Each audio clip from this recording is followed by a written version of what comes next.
좀 전에 읽은 말씀을 가지고 마가복음 5번째 메시지 제자로 사는 것보다 더 가치 있는 것은 없다라는 제목으로 하나님의 말씀을 함께 나누겠습니다. 역사상 최고의 성공적인 투자자로 알려진 사람이 있죠. 바로 워렌 버핏이라는 분이죠. 이 버핏은 1년에 한 번 자기가 식사할 수 있는 특권을 경매에 붙이는데 매년 억대 가격에 그 경매가 낙찰을 되곤 합니다. 심지어 210만 달러에 낙찰된 경우도 있어요. 별로 안 놀라시는데 개념이 없는 것 같은데 210만 달러는 우리나라 돈으로 환산하면 약 23억 원이에요. 예. 그러니까 그래도 안 놀라시나 봐요. 뭐 20억쯤 그냥 갖고 계신 것 같아요. 어마어마한 금액이죠. 그래서 저도 요즘 연말 연시에 저랑 밥 먹자고 그러는 분들이 많으셔서 경매 한번 붙여볼까 이렇게 생각하고 있습니다. 흥미로운 사실은 낙찰받은 사람들 중에서 그 돈을 아까워하는 사람이 단 한 명도 없었다는 것입니다. 그것은 사람은 가치 있는 일에 투자한 것을 아까워하지 않기 때문이죠. 가장 가치 있는 것을 발견하면 그 일을 위해서 자신의 전 존재를 걸 수 있는 존재가 사람이 있다면 그것이 바로 인간이라는 존재입니다. 오늘 본문에서도 가장 가치 있는 일을 발견하고 자신의 인생의 전 존재를 걸었던 사람들이 등장하고 있습니다. 이 사람들이 어느 정도 투자했냐면 단순히 돈을 투자한 것이 아니라 자신의 전 재산을 다 버리고 포기하고 부모마저 버리고 그 일에 자신의 인생을 걸었습니다. 그 사람의 이름을 성경은 이렇게 기록하고 있습니다. 베드로, 안드레, 야고보, 요한. 도대체 이들이 어떤 존재이기에 성경은 이들의 이름을 기록하고 있는 것일까요? 이들의 학식과 능력이 대단한 사람들이었을까? 그건 아닙니다. 이 사람들은 갈릴리 바다에서 고기 잡던 어부에 불과했습니다. 그런데 성경은 왜 이 사람들의 이름을 기록하고 있는 것일까? 그것은 이들이 가장 가치 있는 일에 자신의 전 인생을 걸었기 때문입니다. 그렇다면 도대체 그 일이 무엇일까? 인생을 걸어도 될 만큼 가치 있는 일, 아니 하나님이 가장 가치 있게 여기는 일, 그 일은 도대체 무엇일까? 그것은 바로 주님의 제자로 사는 것입니다. 오늘 보면 17절을 한번 같이 읽어볼까요? 17절 있습니다. 시작. 예수께서 이르시되 나를 따라오라. 내가 너희로 사람을 낚는 어부가 되게 하리라. 뭐라고요? 주님을 따라서 주님을 따르는 제자가 되고 주님처럼 사람을 낚는 어부가 되게 하겠다. 다시 말해서 주님의 제자로 부르신 것입니다. 여러분 마태복음 28장 19절과 20절을 기억하시나요? 그러므로 너희는 가서 모든 족속으로 제자를 삼아 아버지와 아들과 성령의 이름으로 침례를 주고 내가 너희의 분부한 모든 것을 가르쳐 지키게 하라. 볼지어다 내가 세상 끝날까지 너희와 항상 함께 있을 것이다. 부활하시고 승천하신 주님께서 마지막 남기신 말씀, 그것은 바로 제자 삼으라는 것이에요. 제자로 살아가는 것, 이보다 더 가치 있는 일은 없습니다. 결단코 없습니다. 그러게 예수께서 마지막 부활 승천하실 때 하셨던 말씀은 바로 제자로 살고 제자 삼으며 살라는 그 메시지였습니다. 그러게 저는 저와 여러분의 인생이 이 제자로 살아가는 인생의 길에 우리의 인생을 거는 그런 축복을 누리게 되시기를 주님의 이름으로 축원합니다. 자, 그렇다면 우리가 어떻게 주의 제자로 살아갈 수가 있을까요? 첫 번째로 주님의 부르심이 있어야 합니다. 주님의 부르심. 다시 말해서 부르심이 없이는 제자가 될 수가 없다는 거예요. 자, 오늘 본문 16절과 17절을 한번 읽어보시겠습니다. 자, 읽어볼까요? 시작. 갈릴리 해변으로 지나가시다가 시몬과 그 형제 안드레가 바다에 금을 던지는 것을 보시니 그들은 어부라. 예수께서 이르시되 나를 따라오라. 내가 너희로 사람을 낚는 어부가 되게 하리라. 자, 한 구절 더 보겠습니다. 19절과 20절입니다. 시작. 조금 더 가시다가 세베대의 아들 야고보와 그 형제 요한을 보시니 그들도 배에 있어 그물을 깁는데 곧 부르시니 그의 아버지 세베대를 품꾼들과 함께 배에 버려두고 예수를 따라갔다. 왜 이들이 제자의 삶을 살아가게 되었습니까? 그들의 능력이나 학식이 뛰어났기 때문이었습니까? 아니요. 주님께서 부르셨기 때문입니다. 그 주님이 부르시니라는 단어가 보이시죠? 그렇습니다. 우리가 주님의 제자로 살아가기 위해서는 가장 먼저 필요한 것은 주님의 부르심을 깨닫는 것입니다. 내가 제자로 살아가는 것이 나의 선택이 아니라 하나님의 부르심이구나 라는 소명을 깨달아야 한다는 것입니다. 다시 말해서 아무리 능력이 있고 헌신된 사람, 아니 교회를 오랫동안 다닌 사람이라 할지라도 제자의 삶을, 부르심을 깨닫지 않은 사람은 제자의 삶을 살지 않습니다. 여러분은 제자이십니까? 주님의 제자이세요? 제자 훈련을 받았냐고 묻고 있는 것이 아닙니다. 주님의 제자로서의 삶을 오늘 살아가고 있냐고 묻고 있는 거예요. 여러분 아시는 것처럼 저는 오랫동안 제자 훈련을 해왔습니다. 그런데 제자 훈련을 하다 보면 훈련을 받았는데 제자로 살지 않은 사람들이 종종 있습니다.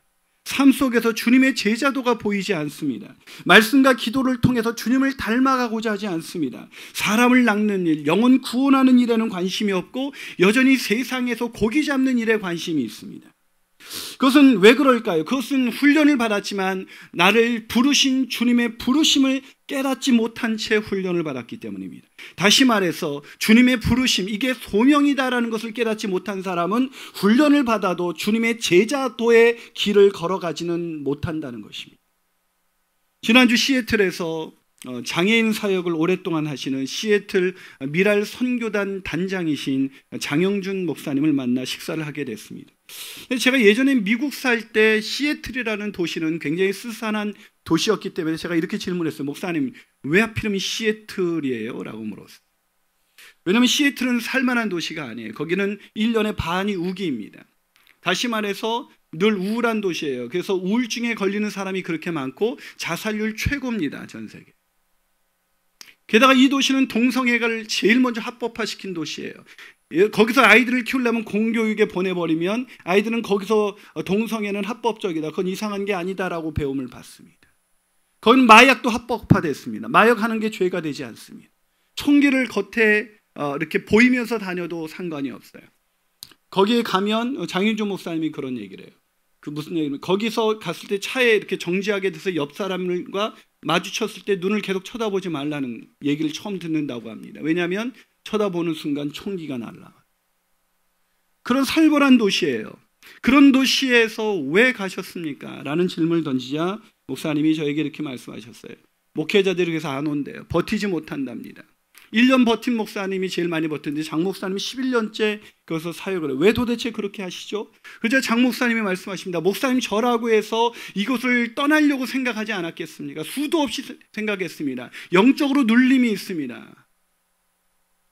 그런데 왜 떠나지 않으십니까? 그랬더니 저는 떠날 수가 없습니다. 아니 왜죠? 그러자 어느 날 자기가 너무나 힘들어서 하나님께, 하나님 이제 사역지를 옮겨주세요. 이곳을 떠나고 싶다고 하나님께 기도하자 하나님이 그분에게 이렇게 말씀하셨다고 합니다. 장 목사, 너 자원봉사자니 아니면 사역자니? 당연히 사역자죠. 그래? 그러면 자원봉사자처럼 하고 싶을 때 하고 하고 싶지 않을 때 하지 않는 그런 사람이 아니야. 넌 내가 너를 사역자로 불렀어. 내가 있으라고 할 때까지 거기서 있어. 이게 부르심이에요. 이게 소명이라고. 제자로서의 부르심은 내가 하고 싶어서 하고, 이거 한번 해볼까? 사람이 좋다 그러는데 한번 해볼까? 이걸 하면 내가 좀 인생의 변화가 올까? 그래서 시작하는 게 아니에요. 제자의 삶은 모든 그리스도인들은 제자로 부르심을 받았습니다. 우리가 그리스도인이 되는 순간 모든 그리스도를 향해서 주님은 말씀하십니다. 나를 따라오너라라고 말씀하십니다. 제자의 삶으로 우리를 초청받았어요. 근데 우리가 그 소명을 깨닫지 못한 채 오늘을 살아가고 있습니다. 사랑하는 여러분, 제자의 삶을 살기를 원하십니까? 그렇다면 제자로 부르신 소명을 먼저 깨달으십시오. 내가 살아가는 이 길이 주님의 제자로서의 부르심, 주님처럼 죽어가는 영혼을 살리기 위해서 오늘 내가 살아가고 있다는 것을 기억하십시오. 그렇게 할 때 우리는 비로소 제자의 삶을 걸어갈 수가 있는 것입니다. 저는 저와 여러분이 그 제자의 도의 길을 걸어가는 모든 축복된 삶을 살아가게 되시기를 주님의 이름으로 축원합니다. 한 발 더 나가서 우리가 어떻게 주의 제자로 살아갈 수가 있을까요? 그 두 번째 비결은 주님의 부르신 소명의 가치를 깨달아야 합니다. 제자의 삶은 주님의 부르심을 깨닫는 순간 시작됩니다. 하지만 그 부르심에 인생을 거는 결단이 없다면 그 부르심을 안다고 해도 그를 우리는 제자라고 부르지는 않습니다. 무슨 말이에요? 우리가 주님의 부르심을 깨달았을 뿐만 아니라 그 부르심에 결단이 있어야 우리는 제자의 삶을 시작할 수가 있다는 겁니다. 자, 오늘 보면 17절과 18절, 그들을 부르신 그 주님의 부르심 앞에서 그들이 어떻게 결단했는지 한번 읽어볼까요? 자, 있습니다. 시작. 예수께서 이르시되 나를 따라오라. 곧 그물을 버려두고 따르니라. 자, 주님의 부르심에 베드로와 안드레가 무엇을 버렸다고요? 그물을 버렸습니다. 우리도 그물 같은 거 버릴 수 있죠. 도구를 버렸나 보다 이렇게 생각할 수 있는데 이것은 어부라는 직업을 버렸다는 것입니다. 그것도 곧 즉시라는 단어를 사용하고 있습니다. 여러분, 이건 버릴 수 있는 게 아니에요. 그 당시 어업은, 오늘날의 어업은 정말 고생이 많은 그런 직업이겠지만 그 당시 어업은 가장 안정적이고 가장 안전한 직업이었습니다. 그물만 있으면 평생 밥 굶지 않고 살 수 있다고요. 오늘날로 말하면 공무원보다도 더 좋은 직업이 그 당시 어업이었습니다. 그렇기 때문에 그물을 버린다는 것은 가장 안전한, 자신의 평생을 책임질 수 있는 것을 버렸다는 것을 의미하는 것입니다. 여러분, 별로 안 놀라시는데 만약 여러분의 배우자가 어느 날 와서, 아니 여러분의 자녀들이 어느 날 가장 안정적인 직업을 포기하고 어려운 길을 가겠다고 한다면 여러분 아무렇지도 않게 그래 가봐 라고 할 수 있어요? 그건 불가능한 일입니다. 근데 더 놀라운 일은 그 다음 구절입니다. 보면 19절과 20절을 한번 읽어볼까요? 자, 19절과 20절입니다. 있습니다. 시작. 조금 더 가시다가 세베대의 아들 야고보와 그 형제 요한을 보시니 그들도 배에 있어 그물을 깁는데 곧 부르시니 그 아버지 세베대를 품꾼들과 함께 배에 버려두고 예수를 따라가요. 뭐라고요? 놀랍지 않습니까? 누굴 버렸어요? 아버지를 버렸습니다. 품꾼들과 함께 버렸다는 걸 보면 이 야고보와 요한의 어업은 상당히 규모가 있었던 것으로 보입니다. 아마 아버지는 이렇게 얘기하겠죠. 저 아버지 예수를 따라가겠습니다. 그걸 다 버리고 이 어업을 저는 그만둬야겠습니다. 그때 아버지가 뭐라고 얘기했을까요? 세베대가 그건 안 된다. 이렇게 기업을 잘 일궜는데 네가 이것을 이어서 가업을 이어나가야지. 그렇게 얘기하지 않았을까요? 그러자 할 수 없이 그렇게 만류하는 아버지를 버려두고 품꾼들과 함께 버려두고 따라갔습니다. 미친 것이죠. 미친 거 아니겠습니까? 안정적인 직업뿐만 아니라 전 재산뿐만 아니라 부모까지 버렸어요. 여러분, 주님의 제자의 길을 걸어간다는 것이 부모를 버리라는 것, 그런 뜻일까요? 그건 아니에요. 아시는 것처럼 하나님이 우리 기독교의 10계명 중에 인간관계에 제일 가는 계명은 부모를 공경하라라는 것을 기억하십시오. 이건 부모를 무시해라, 부모가 뭐라고 하는지 말 듣지 말아라, 이런 얘기가 아닙니다. 이것은 그만큼 제자의 길은 부모가 만류해도 반드시 걸어가야 할 만큼 가장 가치 있는 길이라는 것을 오늘 얘기하고 있는 것입니다. 저는 그 뜻이 무엇인지 압니다. 제 인생 속에서도 그런 일이 있었습니다. 저는 국문학을 전공한 사람입니다. 우리 부모님께서는 제가 국문학을 전공하고 교사로서의 안정된 직업을 선택하길 바랬습니다. 근데 제가 신학을 결정하자 우리 어머님은 저에게 배신당했다는 이야기를 하셨습니다. 우리 아버지는 우리 담임 목사님을 찾아가서 멱살을 잡으셨어요. 27살에 당시 한국 카이스트에서 전조하고 박사학위를 받고 대기업에서 가장 잘 나가던 우리 매형은 저를 보더니 한심하다는 듯이 말하면서 이나나 너 앞으로 어떻게 살려고 그래? 라고 안타까워하셨습니다. 이해가 됩니다. 당신은 목회의 길을 걸어간다는 것은 인생을 보장할 수 있는 길이 아니었으니까. 너 앞으로 어떻게 살려고 그래? 우리 매형은 그렇게 걱정하셨지만 저는 50이 넘은 지금까지도 아주 하나님의 은혜로 굶지 않고 여지껏 잘 살아왔습니다. 근데 우리 매형은 50세에 잘렸어요. 그래서 제가 매형한테 찾아가서 이렇게 말했습니다. 매형 앞으로 어떻게 하려고 그래? 사랑하는 여러분, 하나님의 부르심 앞에 결단하고 순종한 사람의 인생을 하나님은 책임지십니다. 아니, 하나님의 그 부르심 앞에, 소명 앞에 제자의 길을 걸어간 사람이 저는 후회한 것을 본 적이 없습니다. 돈과 명예와 권력을 쫓다가 후회하는 사람 저 정말 많이 봤습니다. 여러분, 분당에서 목회할 때 돈 좀 있는 사람들, 명예와 권력을 있는 사람 수도 없이 봤지만 그 인생의 끝자락에서 후회하는 사람들 수도 없이 봤습니다. 그러나 주님이 부르신 소명을 따라 제자의 길을 걸어간 사람이 후회한 사람을 단 한 번도 본 적이 없습니다. 무슨 말입니까? 왜 베드로와 안드레, 왜 야고보와 요한이 어떻게 주님의 부르심 앞에 그 전 재산과 부모의 만류를 뿌리치고 왜 그 길을 걸어갔을까요? 왜 그렇게 했을까요? 소명을 이루는 인생, 제자로 살아가는 것, 그것보다 더 가치 있는 일은 없다는 것을 깨달은 것입니다. 지금은 부모가 나를 말리지만 내가 이 길을 걸어갔을 땐 나중에 부모님도 내가 가는 이 길을 축복하시라는 것을 믿었던 것입니다. 사랑하는 여러분, 제자의 길은 그렇게 가치 있는 것입니다. 내 인생의 모든 것을 잃어도 따라갈 만큼 가치 있는 일입니다.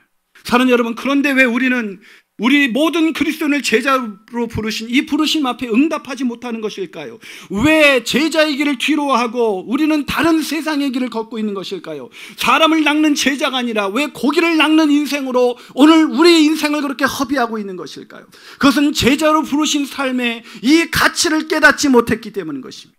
제자로 살아가는 건 또 하나의 훈련이 아닙니다. 뭔가 나를 치유하고 뭔가 다른 삶보다 더 행복하게 살기 위한 훈련이 아닙니다. 제자의 길은 이 땅에 죽어가는 영혼을 구원하시기 위해서 오신 주님처럼 살아가는 것입니다. 죽어가는 영혼을 살리기 위해서 아버지의 그 만류를 뿌리치고 따라갈 수밖에 없는 일, 사람을 살리는 일, 생명을 살리는 일, 그만큼 가치 있는 일, 그것이 제자의 길인 것입니다. 제자 훈련의 이 소명의 가치를 깨닫고 그 길을 걸어가시는 저와 여러분이 되시기를 주님의 이름으로 축원합니다. 마지막으로 우리가 어떻게 주의 제자로 살아갈 수 있을까요? 그것은 주님의 부르심 앞에 순종함으로 따라가야 합니다. 여러분, 제자의 삶을 산다는 것, 그것은 쉽게 말하면 주님 따라 그 길을 걸어가는 것입니다. 오늘 본문 18절 한번 읽어볼까요? 자, 18절을 같이 읽어봅니다. 시작. 곧 그물을 버려두고 따르니라. 뭐가 강조되고 있어요? 곧 따랐다. 한 구절 더 보겠습니다. 본문 20절입니다. 시작. 곧 부르시니 그 아버지 세베대를 품꾼들과 함께 베어버려두고 예수님을 따라갔다. 자, 보세요. 강조되고 있는, 마가가 강조하고 있는 그들은 그 부르심 앞에 주저함 없이 곧 따라갔다는 거예요. 왜요? 이전에도 예수님을 만난 적이 있었습니다. 그러나 그때는 따라간 적이 없어요. 근데 왜 지금은 곧 따라갔을까요? 제자로 살아가는 것의 가치를 깨닫는 순간 우리는 모든 것을 버릴 수가 있습니다. 그리고 그들은 주님이 걸으신 그 길을 따라갔습니다. 단순히 개념 속에서 그냥 마음만 변화된 것이 아니라 행동으로 옮기고 있는 것입니다. 그렇습니다. 주님의 제자가 된다는 것은 단순히 내 마음의 생각이 바뀌는 것이 아닙니다. 어떤 종교적인 열심을 내는 사람이 된다는 것을 의미하는 것이 아닙니다. 주님의 제자의 길을 간다는 것은 주님이 가신 고난의 길, 주님이 가신 희생의 길, 주님이 가신 섬김의 길을 그대로 따라가는 것입니다. 그래서 세상을 바꾸는 작은 예수들이라는 책에서 마이클 프로스트와 앨런 허시는 이렇게 말합니다. 예수님을 따른다는 것은 단순히 결단의 기도를 통해 그를 구주로 영접하는 것, 그 이상을 의미한다. 아무리 진실한 기도를 드린다 해도 그것이 전부가 아니다. 예수님을 따르기 위해서는 그의 삶을 본으로 삶아 그를 모방해야 한다. 무슨 말입니까? 주님의 제자가 된다는 것은 주님처럼 산다는 걸 의미하는 것입니다. 주님을 닮아가는 것입니다. 주님처럼 사랑하고 주님처럼 섬기고 주님처럼 하나님의 뜻과 그 나라를 위하여 사는 것입니다. 그래서 하나님은 그렇게 살 수 있도록 그들을 부르신 것입니다. 이들이 얼마나 감격스러웠을까요? 아까 우리 김준영 집사님이 고백한 것처럼 자신을 평신도 사역자로 부르신 그 감격이 우리 가운데 있나요? 우리 이동원 목사님은 이 마가복음을 주의하면서 그런 얘기를 했어요. 왜 어부를 부르셨을까? 그것은 너무 계산적이지 않은 그 사람들이었기에 어부들을 불렀다라고 말합니다. 계산적인 사람들은 제자의 길을 걸어갈 수가 없습니다. 아무리 좋은 개념을 머리로는 받아들이지만 행동으로 옮기지는 않기 때문입니다. 계산을 합니다. 이거에서 내가 잃을 것이 무엇이 있나?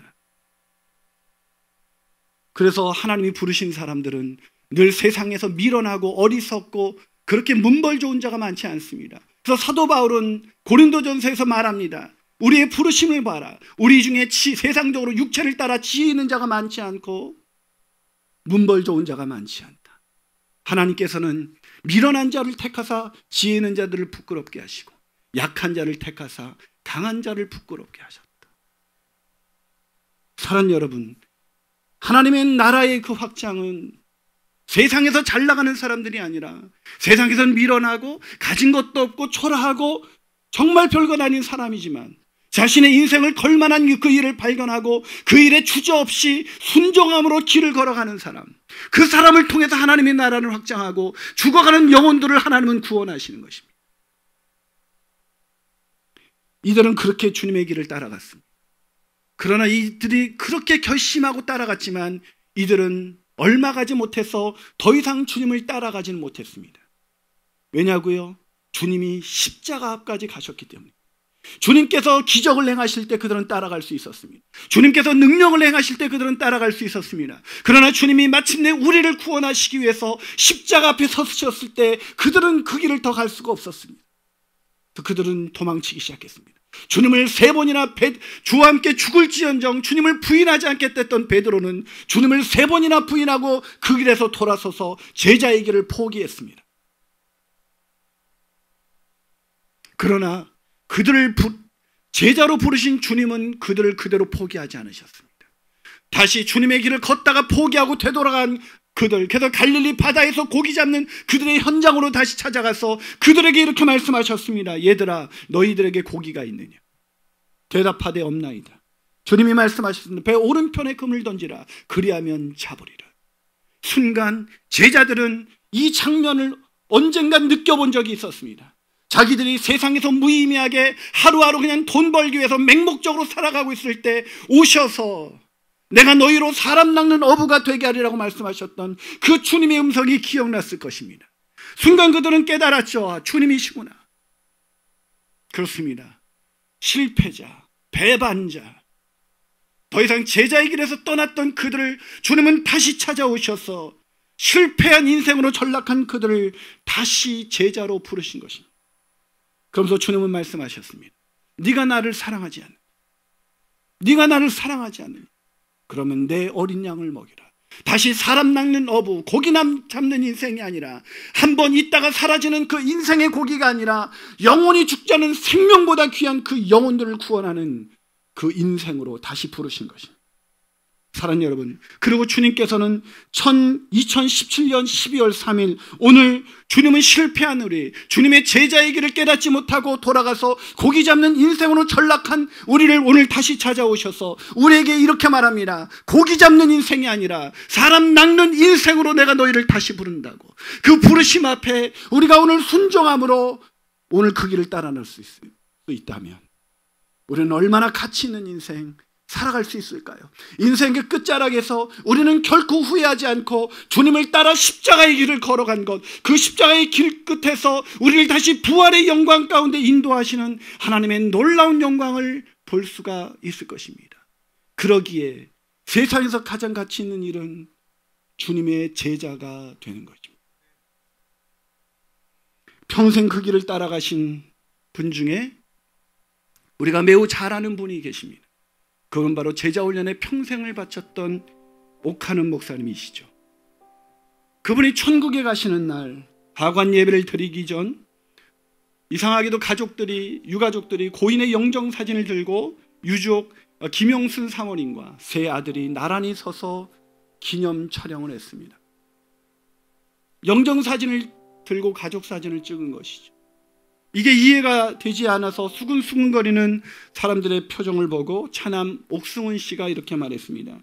평소 제자훈련에 교회 사역에 바쁘셨던 아버지였기에 우리에게는 가족사진이 없습니다.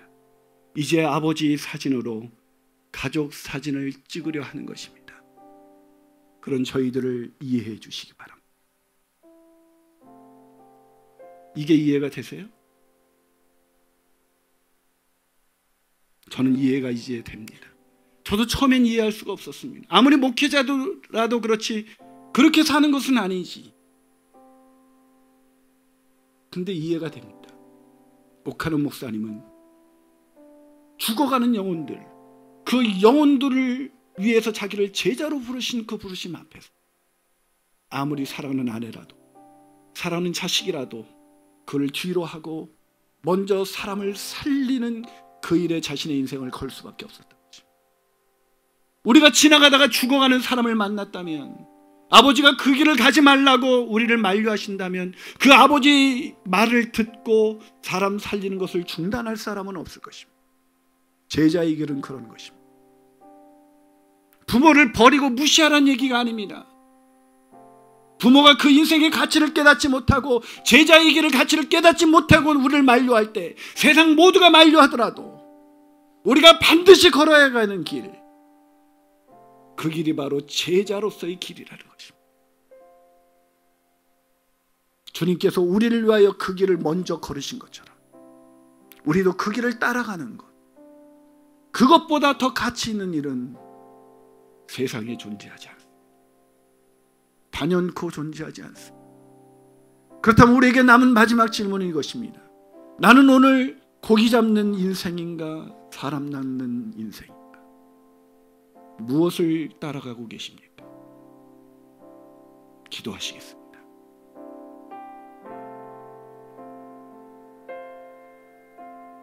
사랑하는 여러분,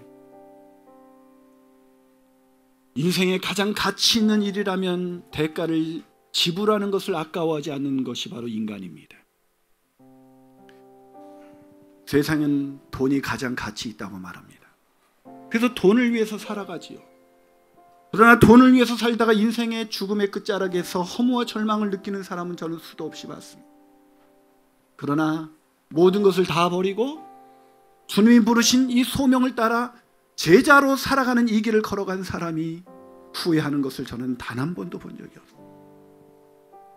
저희 어머님이 만류했었던 길이지만 전 이 길을 걸어가면 걸어갈수록 나를 주의 일꾼으로 부르신 하나님의 부르심 앞에 어떻게 나 같은 게 일꾼이 될 수 있었을까? 그건 나의 희생과 헌신이 아니라 주님의 영광스러운 부르심이었습니다. 그러기에 나도 베드로처럼 결심은 강하지만 또다시 실패할 수 있어도 그런 나를 다시 찾아오셔서 나를 제자로 되게 하시는, 제자가 되게 하리라는 그 주님의 주권을 믿기에 나는 오늘 이 길을 걸어가고 있는 것입니다. 그 길을 함께 따라가지 않겠습니까? 주님이 가신 고난의 길, 주님이 가신 섬김의 길, 주님이 가신 그 희생의 길을 같이 걷지 않으시겠습니까?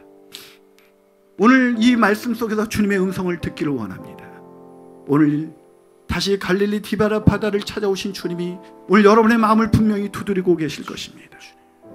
그 음성을 들으시면서 오늘 강등반전사님의 찬양을 들으시면서 주님의 음성을 듣게 되시기를 소원합니다. 주님이 홀로 가신 그 길 나도 따라가오. 모든 물과 피를 흘리신 그 길을 나도 가오. 험한 산도 나는 괜찮소. 바다 끝이라도 나는 괜찮소. 죽어가는 저들을 위해 나를 버리길 바라오. 아버지 나를 보내주오. 나는 달려가겠소.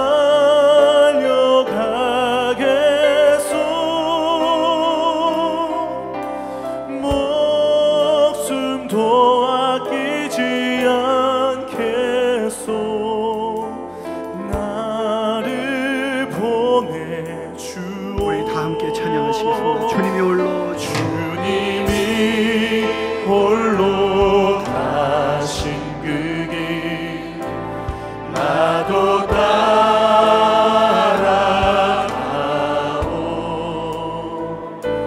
모든 물과 피를 흘리신 그 길을 나도 가오.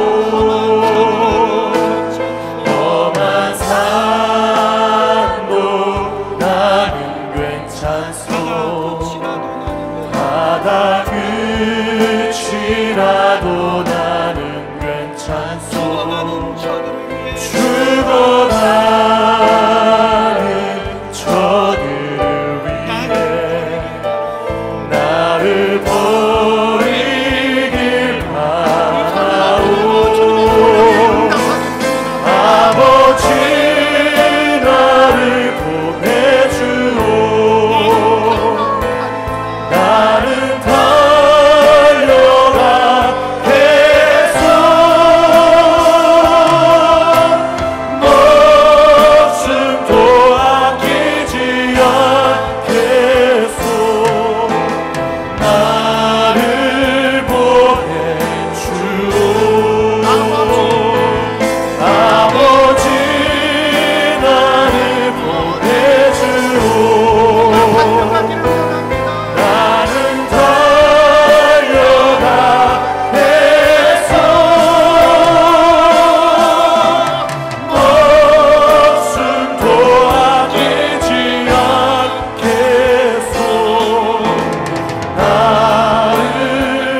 함께 기도하시겠습니다. 사랑하는 여러분, 가치 없는 것을 위해서 인생을 드리는 자 허무와 절망을 극복할 수가 없습니다. 왜 우리가 열심히 살아가는데도 우리 마음 가운데는 만족이 오지 않는 것일까요? 잘못된 방향으로 뛰고 있기 때문입니다. 우리는 고기 잡는 인생으로 부르심을 받은 사람들이 아닙니다. 죄와 허물로 죽어가는 영혼들을 살리기 위해서 사람을 낚는 업으로 우리를 부르심 앞에 오늘 우리는 여기 있는 것입니다. 그러게 모든 인생, 모든 그리스도인은 제자로 살아야 합니다. 제자로 부르신 사람은 어떤 특정한 사람이 아닙니다. 이 가치를 깨닫게 해달라고 기도하십시오. 하나님, 내가 세상의 그 돈의 가치에 매여서 내가 제자로 부르신 이 삶의 가치를 깨닫지 못한 채 오늘도 다시 디베라 바닷가로 돌아가서 주님, 그렇게 허우적대는 그런 예전으로 의미 없는 시간에 반복을 하는 인생이 되지 않게 하여 주옵소서. 아버지 하나님, 내 십자가 앞에 고난 앞에서 두려워하거나 절망하지 않게 하여 주시옵소서. 하나님, 십자가를 이기시고 부활하신 주님이 나를 끌고 십자가를 통과할 때 내 허리를 그 창에 나도 주님처럼 찔리게 하여 주시옵소서. 내 손에 주님처럼 나도 못 박히게 하여 주시옵소서. 도저히 주님을 따라간 이 십자가의 길을 통과해 마침내 부활의 영광으로 주님을 맞이하는 날이 오게 하여 주시옵소서. 아멘. 우리 간절한 마음으로 소명을 부르신 주님 앞에, 주님, 내가 여기 있습니다. 주님, 나를 써주십시오. 내가 주님 앞에 제자로 평생을 살아갈 수 있도록 인도하여 주시옵소서. 아멘. 우리 함께 기도하시겠습니다. 아버지, 홀로 가시는 그 주님, 나도 따라가기를 원합니다. 아버지, 우리가 오늘 나아가게 주님만 바라보며 예배하는 나의 신앙이 될 수 있도록 인도하여 주시옵소서. 우리가 오늘 능력 가운데 나아가게 아버지, 주님을 바라보며 여기시옵소서. 나도 가기를 내 안에 원합니다. 살아계신 하나님, 오직 주님을 바라보며 여기시옵소서. 나를 부르신 노사역자로 부르신 주님을 바라보며 그 부르심 앞에 주님, 내가 온전한 아버지, 부르신 그 소망을 붙잡기를 원합니다. 아버지, 나에게 말씀하시는 설명을 붙잡기를 나를 원합니다. 신나시는 허무와 절망 가운데 주님을 잡아주시고 역사하셔서 나에게 말씀하시는 주님 바라보며 여기셔서